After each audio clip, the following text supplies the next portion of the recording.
Good morning.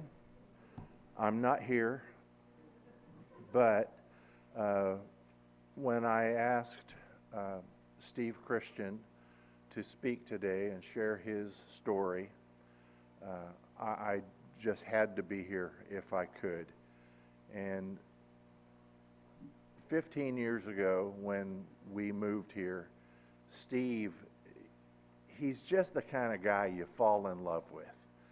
And I can't think of anybody who wouldn't feel the same about Steve. And Steve, I appreciate you, and I'm proud to call you my friend. And would you please come and share your testimony with your church family?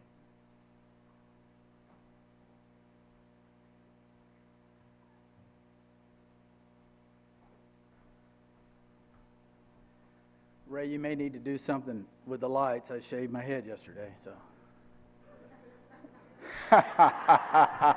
Thank you, buddy. You know, when you're sitting back there with those guys, it doesn't look like very many of you, but when you come up here, it looks like a lot more people, doesn't it? I got to remember that this is going to work out good in the end, right?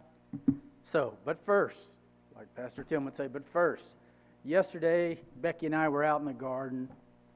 You know, she's got these new boxes and had all these plants, and she was getting them all planted up. And I looked at her, and she was staring at this ant on the ground. Had this leaf about 5, maybe 10 the size of the ant, carrying it, you know. And she goes, "Look at that. Can you imagine having that much strength?"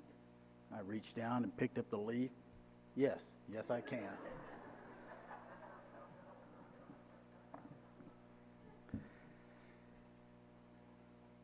I can't believe you wasted a vacation day for this. So, I was born in Louisiana, a really small town that was, I felt like I was Tom Sawyer there, you know. It was a great place next to the Mississippi River. My parents, my dad's parents lived in that town. There were 4 kids in our family, Mom and Dad, and Mother Opal and Big Daddy. That's big names to live up to. And we had a Big Mama too, but she was Mother Opal's mother, so you're going to have to pay attention to keep up, I can tell. You know, my mother and my dad's parents, probably the best examples in my life. I just want you to know I was raised right, but I turned left, and that's how it went. I started drinking and using drugs when I was about in the 7th grade. I told you I was from a small town, and so you went from elementary school to the high school. They called it junior high, but we were all grades 7 through 12. So, you know, I wanted to fit in. I wanted to be one of the cool kids, and so I started doing those things. And you know what? I liked it.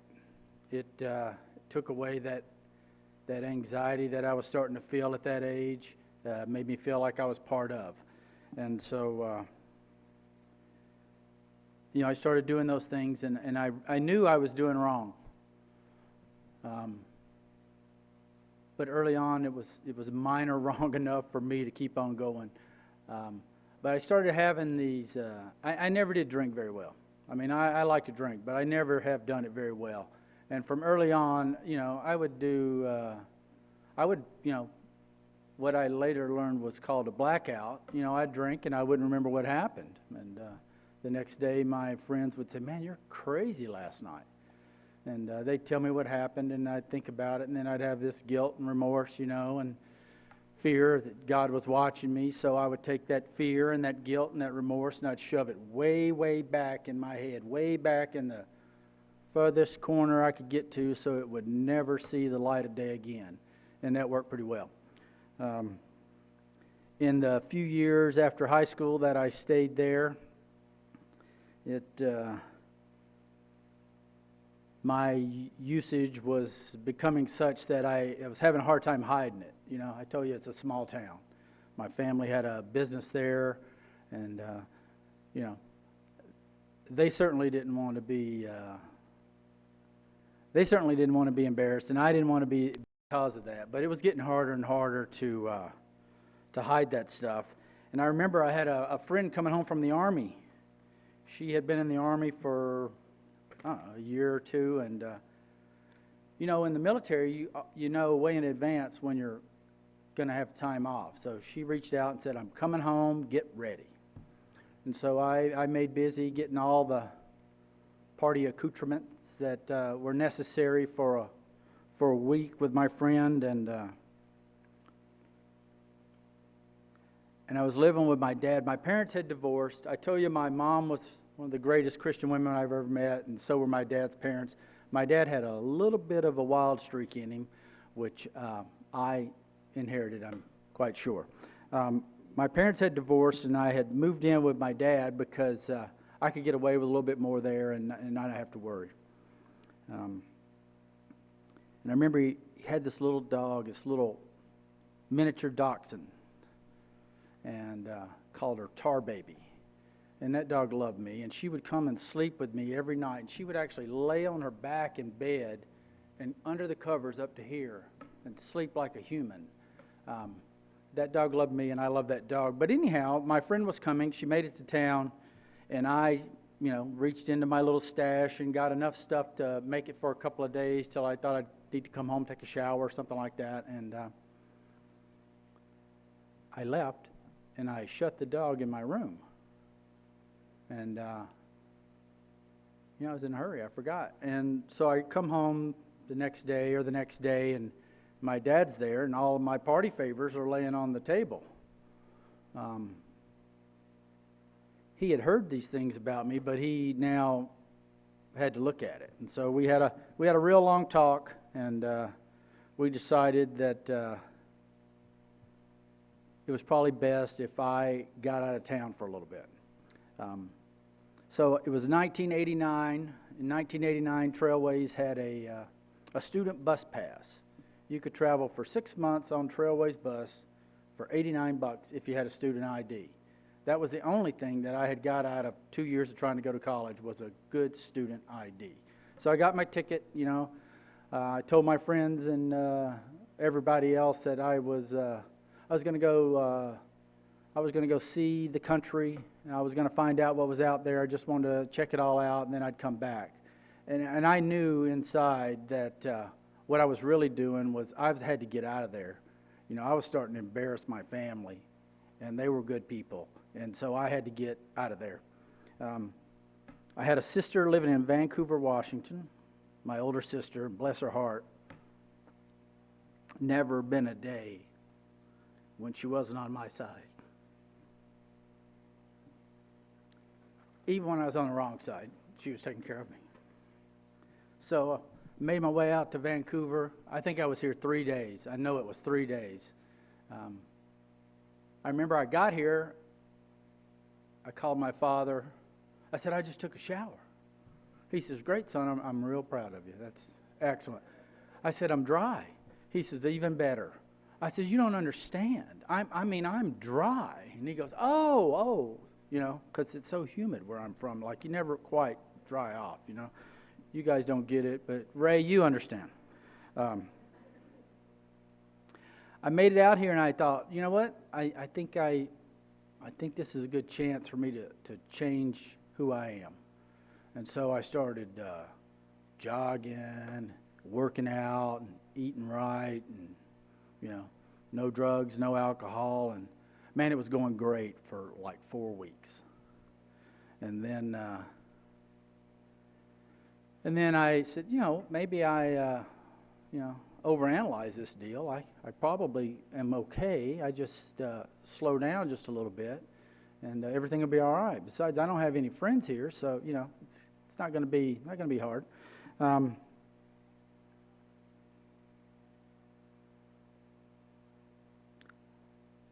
But I didn't know that I had lost the ability to control my drinking and drugs. I didn't know that. I remember I got a job at Alcoa in Vancouver, met a really nice girl there, and ended up getting married, thinking I'm doing the right thing. And then I really, all of a sudden, I had these problems. Like I was losing my memory. I couldn't remember I was married. I couldn't remember to go home. I couldn't remember to show up to work on time. So things got really bad. She was not impressed. And I remembered all of a sudden, hey, when things got bad in Louisiana, you picked up and ran, and that worked out pretty good. So I picked up and ran again. Worked twice in a row now. I'm pretty good. After that, I really took off. I said, now I can live like I want to live. There's not a single person that is expecting anything out of me. These people don't know me. Let's get going. I remember I got a job in the car business. The interview back then went like this. Steve, do you like to drink? Do you drink too much? I said, well, I'll make it to work every day on time. He says, that's not what I'm asking you. I said, yeah, I like to drink. He says, good. He says, Steve, do you like to gamble? I said, well, I play the machines when I go drinking. Good. That's excellent. He said, Steve, what about drugs? Do you like to take drugs? I said, hey, I can pass the P test. He said, that's not what I'm asking you. Do you like to do drugs? I said, I do. I like to do drugs. But I'll be here on time every day. He says, you're hired. I says, why? He says, you need the money. So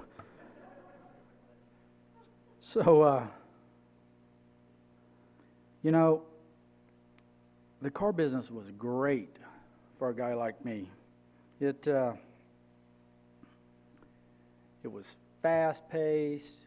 It was long hours. It was wide open all the time, and that fit my lifestyle really well. And so I excelled in the car business. I remember I'd only been in the business a couple of months, and the service manager comes up to me and says, hey, I think you're doing the wrong job. Why don't you follow me? I want to get you back in the service department. And I'm like, well, I'm selling cars. He says, you're going to like it better. He says, when you work for me, you're only going to have to work Monday through Friday. You work one Saturday a month, and you're out of here by 6 o'clock every night. Sold. Let's go. Because, car guys, they work till 9 o'clock at night. They work, lots of hours. And so I moved to that. I skipped one thing that happened in there. I remember I was selling cars. It was pretty important. I was selling cars, and I had a friend who was teaching me how to play cribbage. And, we were up all night on what was back then called bathtub crank. We'd been up all night playing cards. And it came time to, like 2 hours before I need to leave, I realized I haven't slept. I've got to go to work. And I start freaking out, And my buddy goes, hey, relax, Steve, relax. Here, take this with you. Have one line on the way to work. Have one line about when you would take your break, and then have one more toward the end of your shift. He says, you're going to be fine. Everything's going to be great. And he was right. I went to work that day. I sold 3 cars, 3 Dodge trucks. I made a month's worth of wages.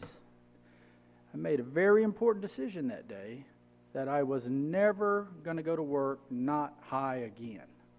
And I stuck to that decision for a long, long time.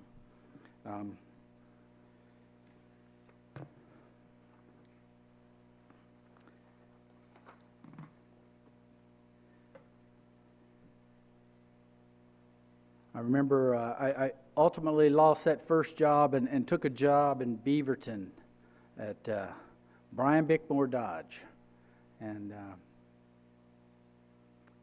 I had a couple of friends that were already working there, and so they said, hey, come on over. We don't drug test.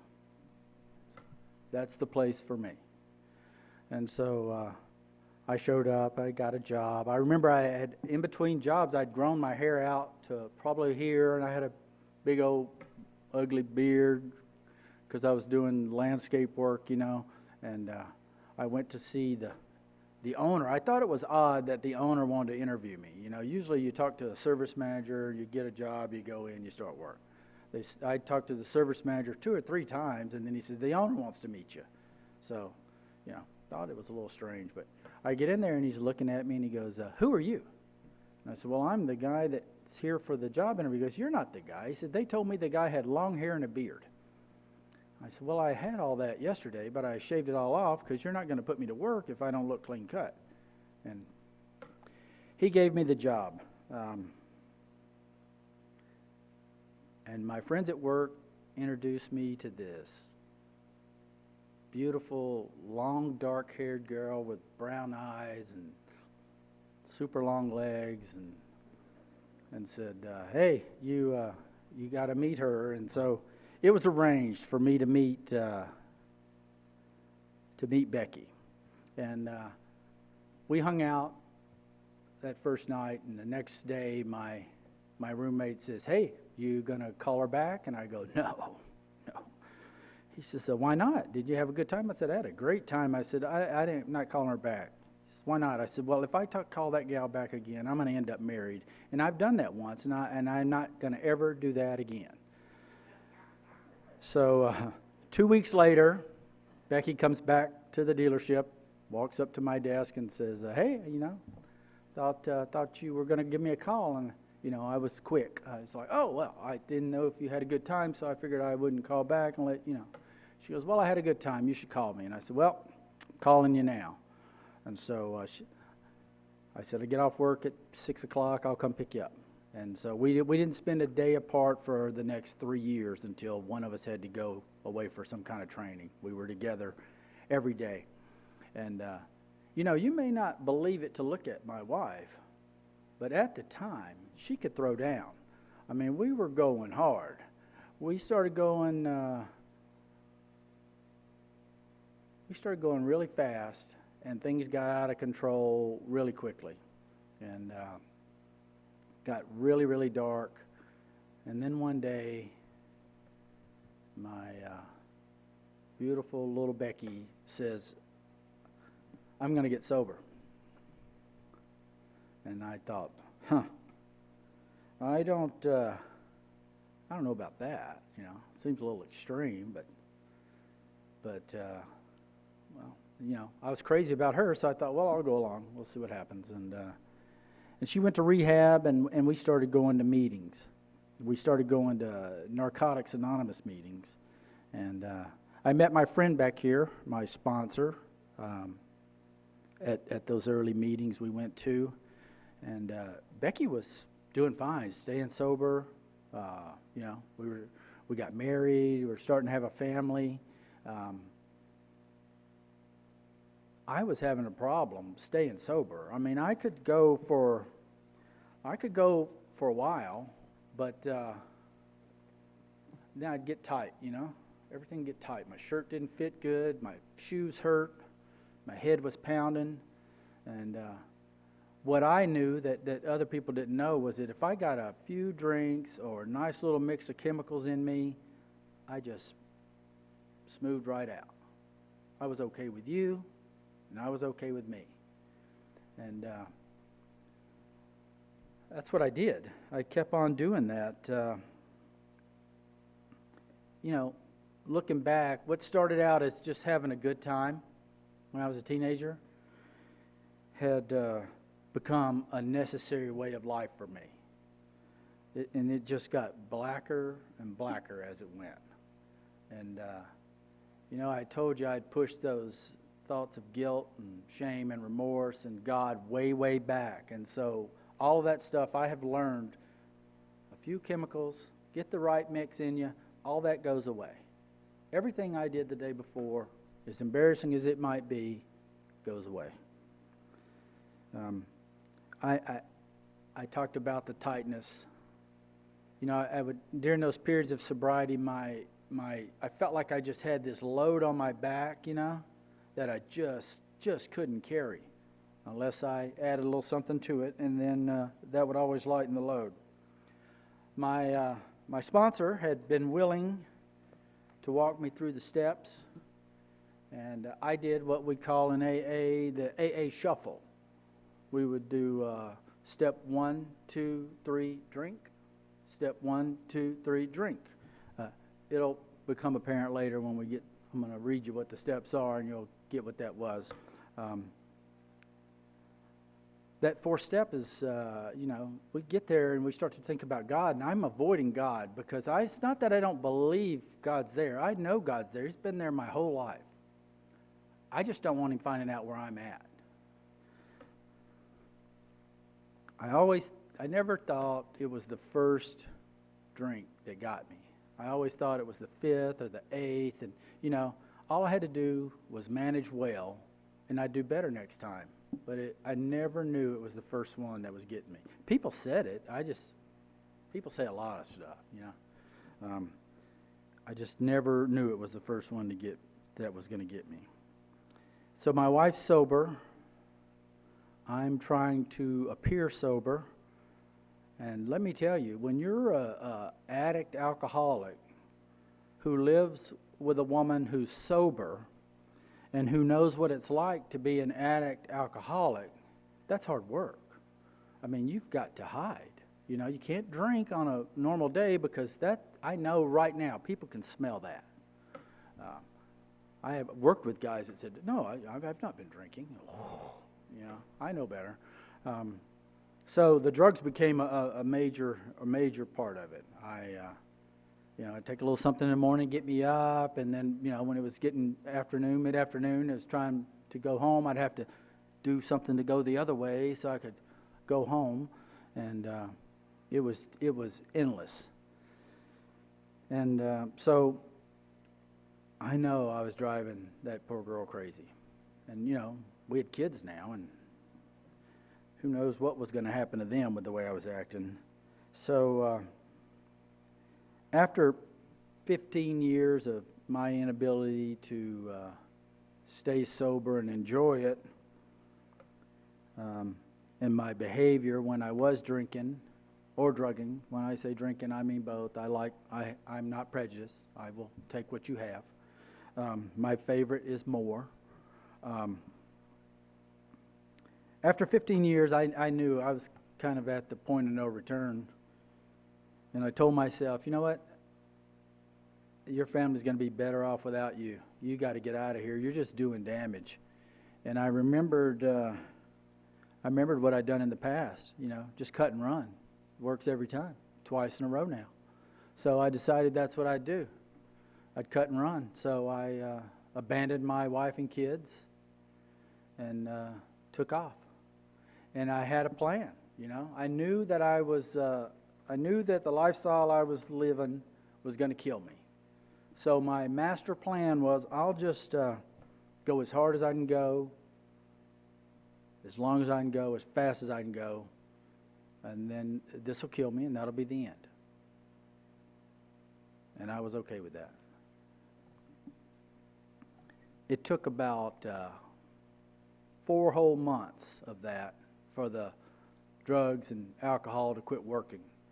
And what I mean by quit working was always in my life, every day, without fail, no matter how I'm feeling, I can get this mix of chemicals in me, and there's a little switch in the back of my brain that when I get enough in me, that switch clicks on, and everything in the world is right. It doesn't matter what I've done in the past. It doesn't matter what you've done in the past. Everything's okay. I feel good about you, and I feel good about me. Well, I couldn't get the switch to flip. That was a bad spot, All this thoughts of the person I'd become were coming up, and I couldn't stop them. And I could get physically up or down or whatever, but I just couldn't turn off my mind, and it was horrible. So I knew I couldn't go on like that, but I knew I couldn't stop. I had no friendly direction to turn to. I'd burn all the bridges of everybody. At least I thought I had, There was no friendly direction to turn to. Nobody wanted to see me coming. Becky filing for divorce.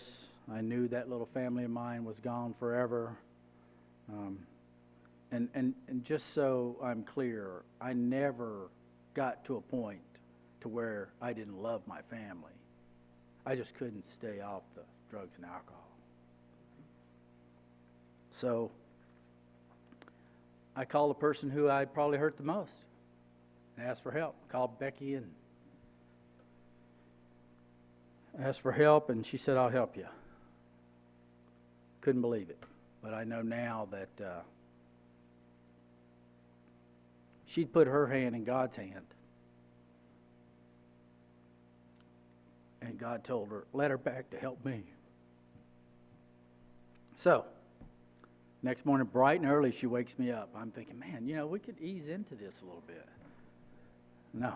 She let me sleep on the couch, and the next morning she was kicking me. I don't know, it felt like 3 a.m. It was probably 6. Got on the phone, made some calls, and got accepted to yet another rehab. I've been to a lot of them over the years. Awakenings by the Sea in Seaside, and it really was an awakening. I remember pulling into the parking lot there, putting the car in park, and just sitting there, and then this huge, heavy breath just like came out. And I remember saying, God, I've been here before, and I can't stop.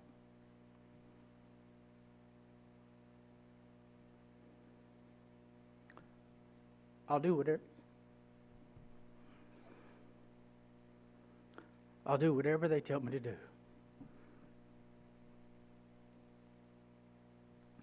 That was the first sincere prayer I could remember in a really, really long time. And something happened when I said that prayer. I know today it was God walking me towards that first step, which is admitting that I was powerless over alcohol, that my life had become unmanageable. I did what I was told there.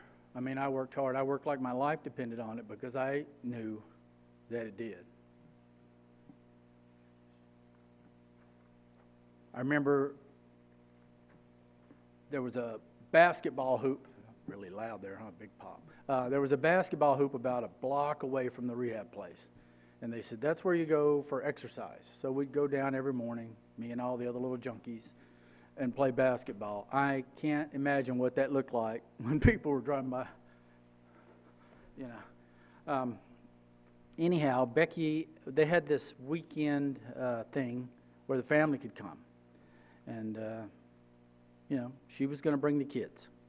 She brought the kids.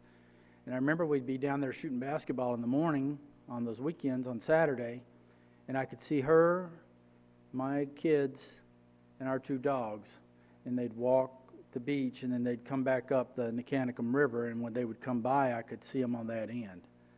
And every time I saw them, I knew I'd thrown away the perfect family. Nobody individually is perfect, I know that. Only Jesus, but to me, they were perfect. So the time comes to leave rehab. I'm feeling pretty good, Becky comes over to get me and drive me back to Portland. And we start getting pretty close to Hillsboro, and I start getting a little anxious. I start getting a little sweaty. I'm getting nervous because I've been in this safe little quiet environment where everything was controlled, but now I'm getting back in the real world. I don't do real well out here, and I'm really starting to get nervous, and my phone rings.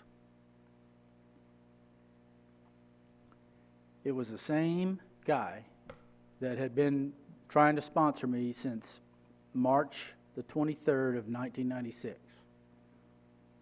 I get all excited. You don't know. I've been in rehab, and I'm doing, and he goes, hey, I know all of that. Just stop. What are you doing tomorrow morning at 9 o'clock? You be at my house at 9 o'clock tomorrow. I know you've got nothing better to be doing. So I showed up. We went to the Oregon Food Bank, and I packed boxes of food for people that I would never meet and never know for a couple of hours. and then we went to his house to start working the steps. What he knew that I didn't know at the time was, in order for me to get out of my own head, I was going to have to be of service to other people. So we went to his house, and we met there every week, and we worked through those steps, and we went through them at a fast pace, I thought. I'd just go into meetings. I thought, we're going pretty fast. The other thing he knew that I didn't know, that was if he did not, and he told me after a year sober, if he didn't get me through those steps and I didn't start to feel some relief soon, I was going to go back to drinking, just like I'd always done.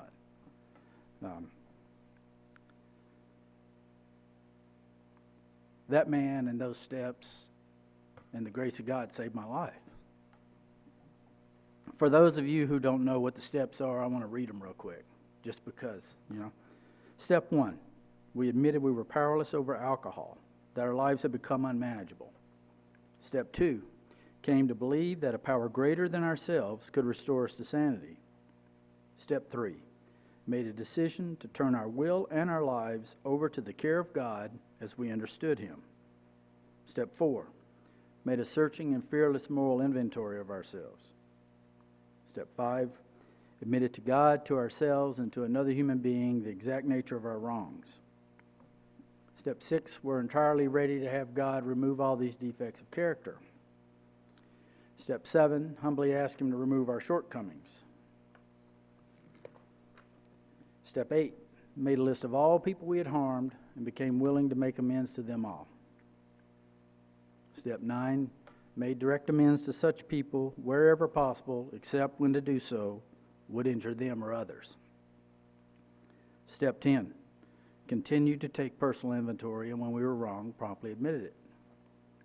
Step 11, sought through prayer and meditation to improve our conscious contact with God as we understood Him, praying only for knowledge of His will for us and the power to carry that out. Step 12, having had a spiritual awakening as a result of these steps, we tried to carry this message to alcoholics and to practice these principles in all our affairs. Doesn't really sound, there's not a whole lot of stuff in there about how to quit drinking, is there? I didn't think so.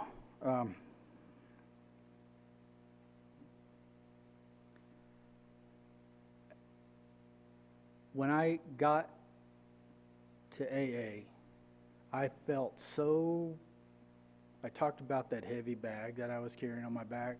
I felt so bad. I couldn't even, we have what we call home groups. It's my home church, right? It's a home group for AA. And I knew all the people in my home group by their shoes, because I was so full of guilt and shame and remorse that I couldn't even look up at them, But we started working those steps. Every time I took a step, I could look a little higher.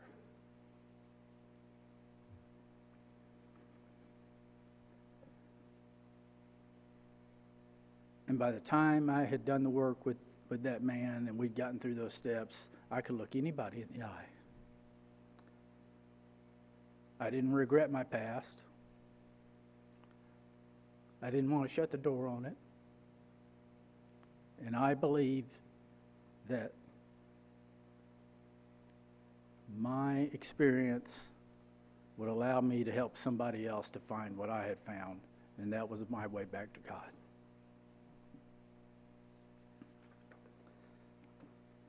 There's a book. There's a line in the book. There's also a book that's got a line in it.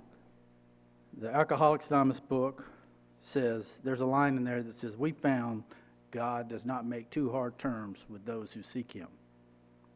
I love that line.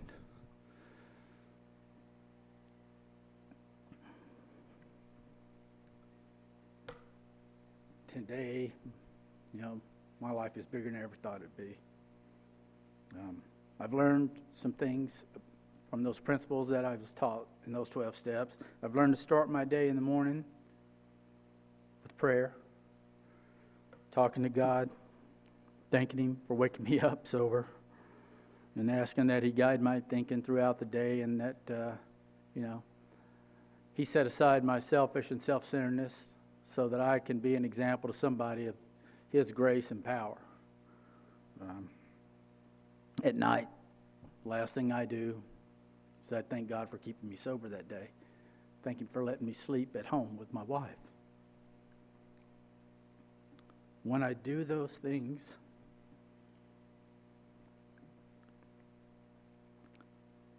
I lay my head on that pillow pretty soft and easy. I got a quiet mind and a peaceful heart.